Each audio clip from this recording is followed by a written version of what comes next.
पहाड़ों में गरीब फैमिली का गर्मा गर्म पथरीला घर। पहाड़ की तलहटी में एक टूटी फूटी झोपड़ी। समय एक सर्द सुबह। झोपड़ी के अंदर का दृश्य शांति देवी को खांसी का दौरा पड़ा है। हरिराम असहाय सा उसे देख रहा है। हे भगवान, ये लकड़ी भी सील गई है। माँ जी की चाय कैसे बनेगी? चाय से ज्यादा जरूरी है कि आज रात हम इस छत के नीचे सो भी पाएंगे या नहीं। गंगा, सुबह सुबह शुरू मत हो। तो कब शुरू हो? जब लाला बलराज हमें यहाँ से घसीटकर बाहर फेंक देगा।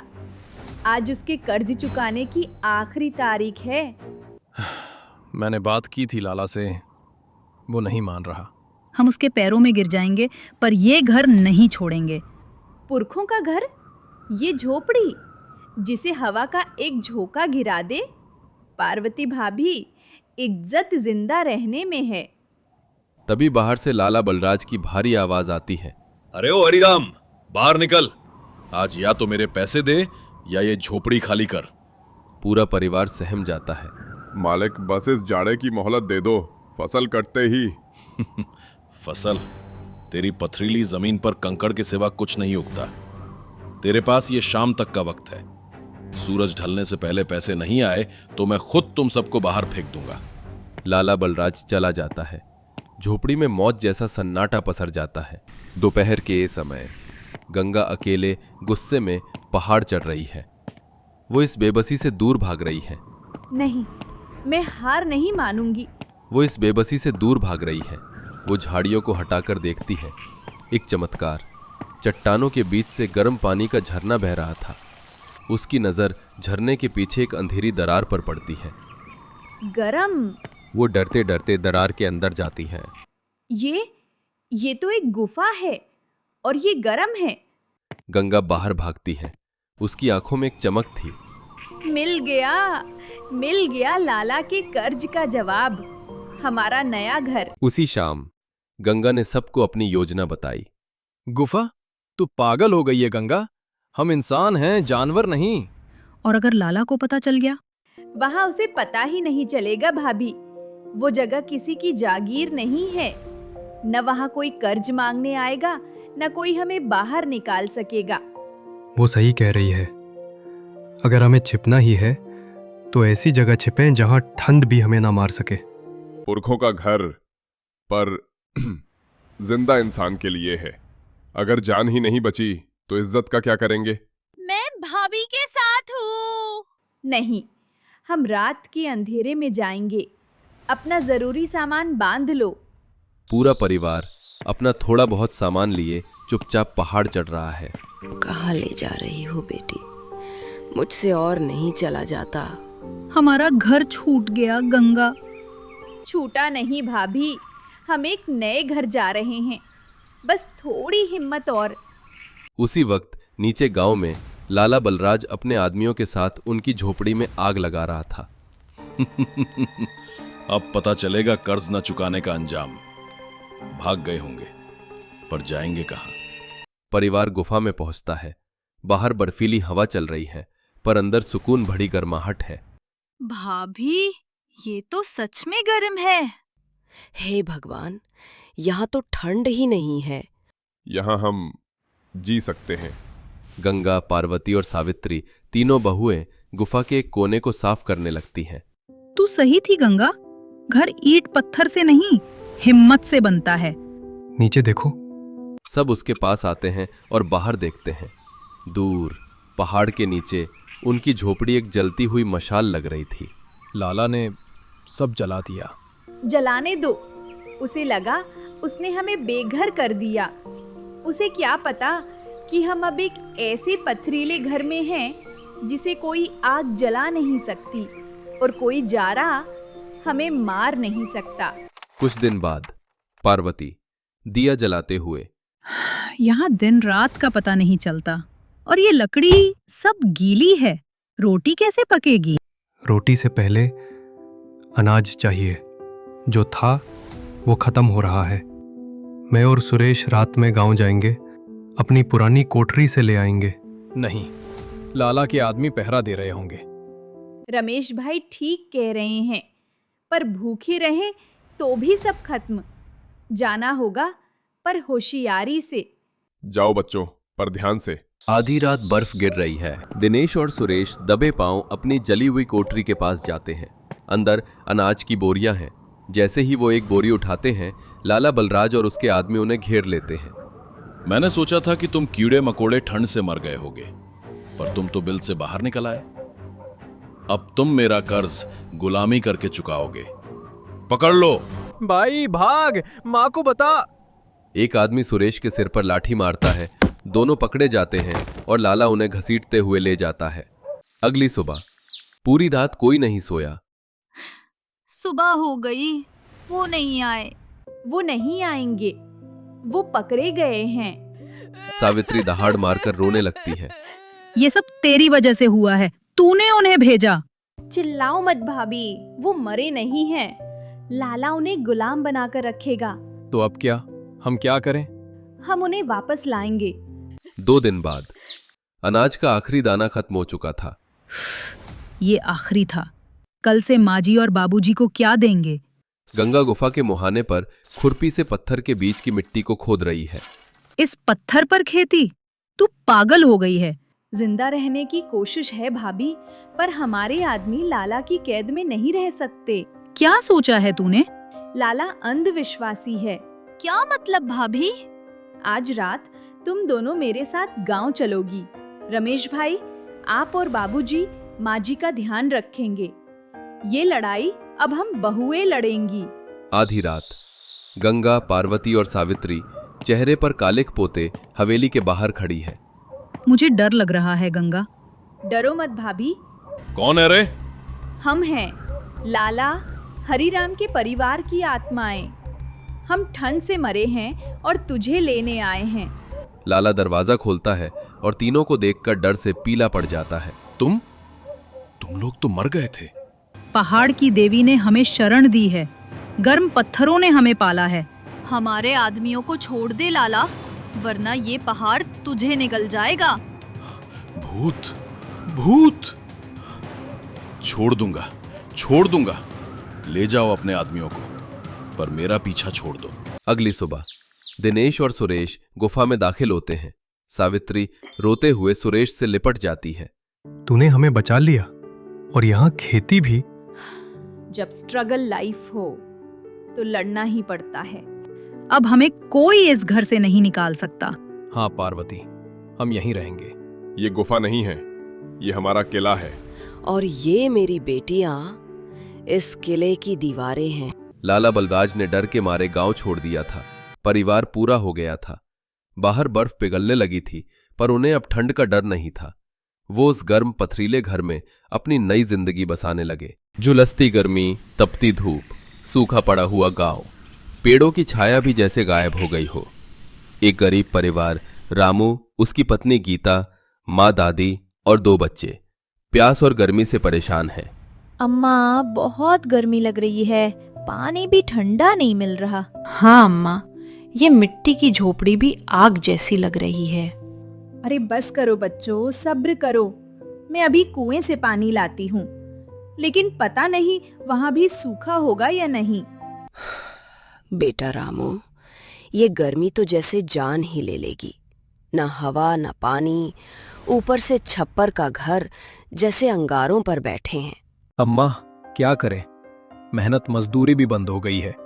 शहर में काम है, पर वहां भी इतनी गर्मी है कि जान निकल जाए। पापा, अगर पहाड़ों में रहते तो कितना अच्छा होता। वहाँ ठंडी हवा चलती होगी। सच कहते हैं बच्चे, काश हमें भी पहाड़ों में कोई ठंडी जगह मिल जाती। अरे ये सिर्फ ख्वाब है गीता। हमारे जैसे गरीबों को ठंडी हवाएं नहीं मिलती, हमें तो बस पसीना और भूख मिलती है। लेकिन बेटा, भगवान भी तो कभी कभी गरीबों की सुन लेता है।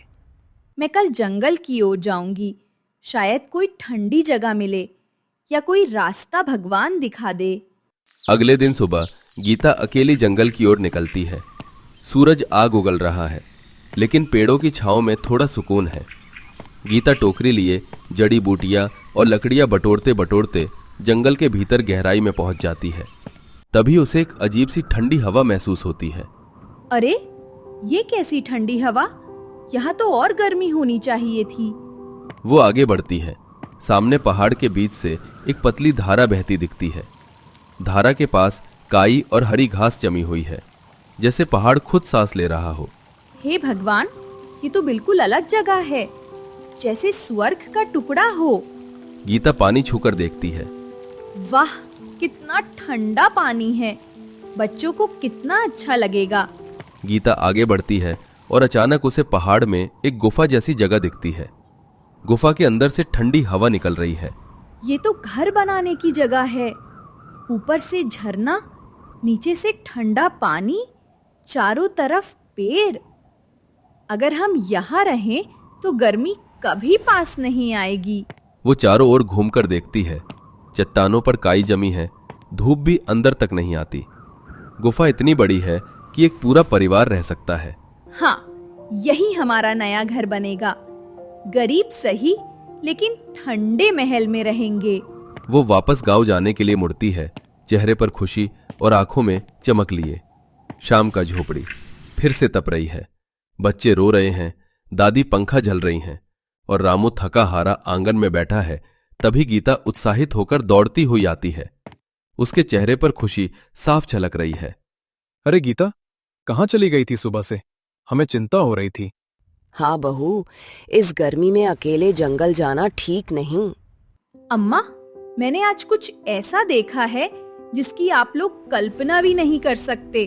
क्या देखा अम्मा? आम का पेड़? उससे भी अच्छा, ठंडी हवा वाला पहाड़।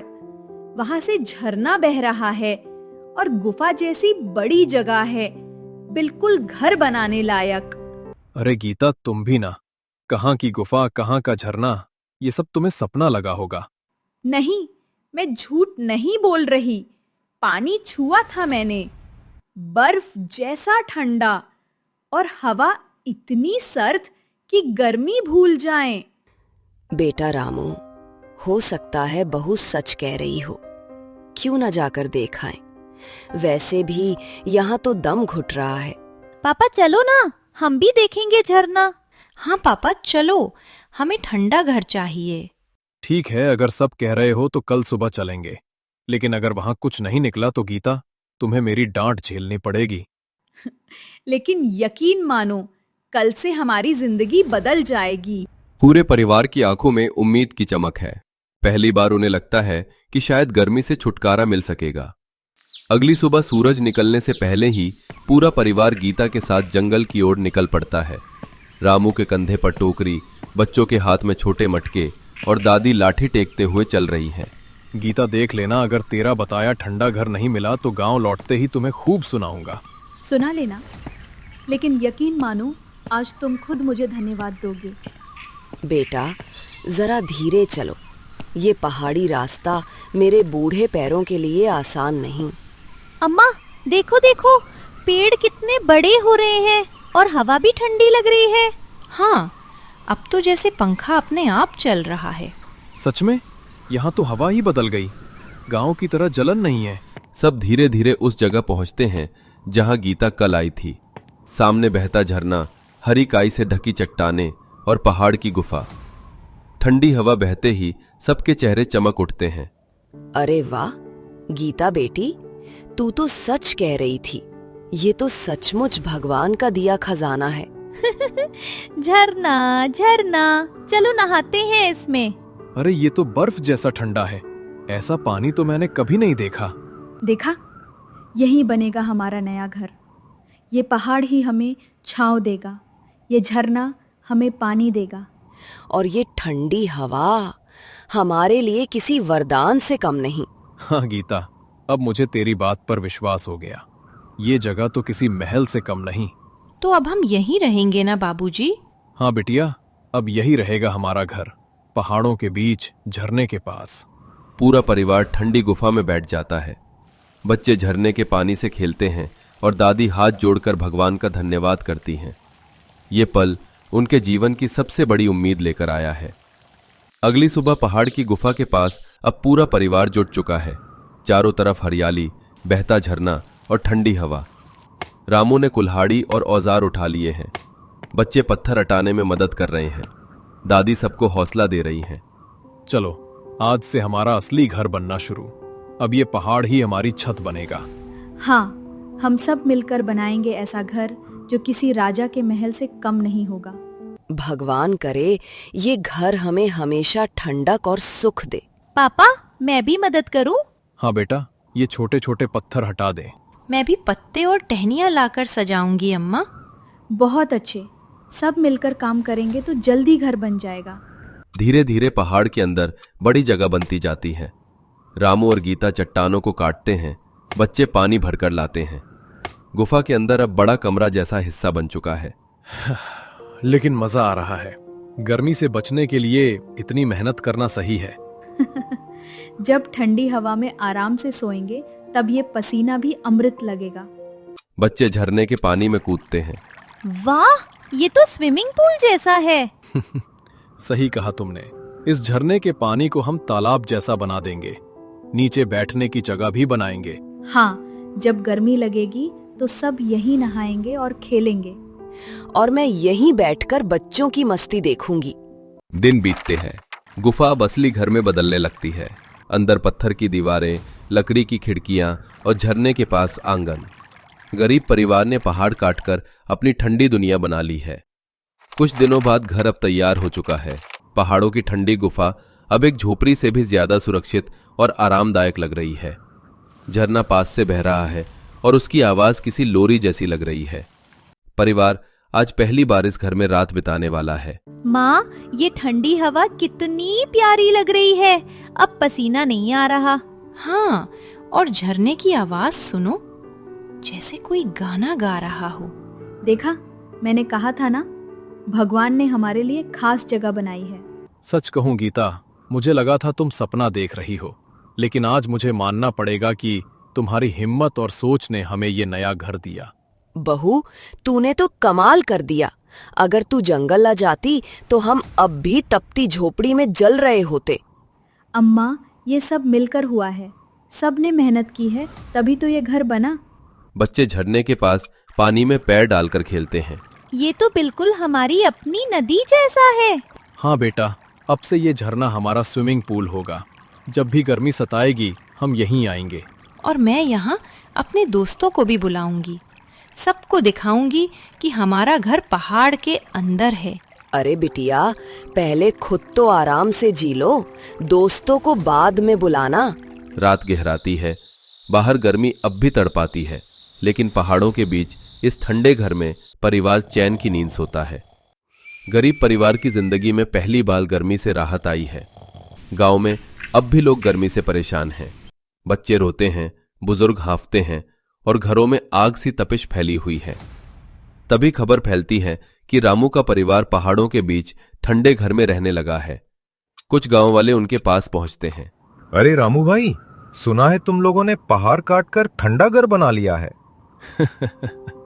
हाँ भाई, देख लो, अब हमें गर्मी तंग नहीं करती। अरे वाह, झरना भी है यहाँ और ये ठंडी हवा। ये तो किसी महल से कम नहीं। महल तो नहीं, लेकिन गरीबों का सपना जरूर है। मेहनत से बनाया है। ये सब मेरी बहू का कमाल है।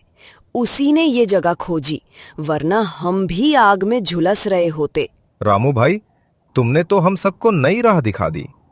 अब हम भी अपने घर यहीं बनाएंगे। बिल्कुल, ये पहाड़ सबके लिए है।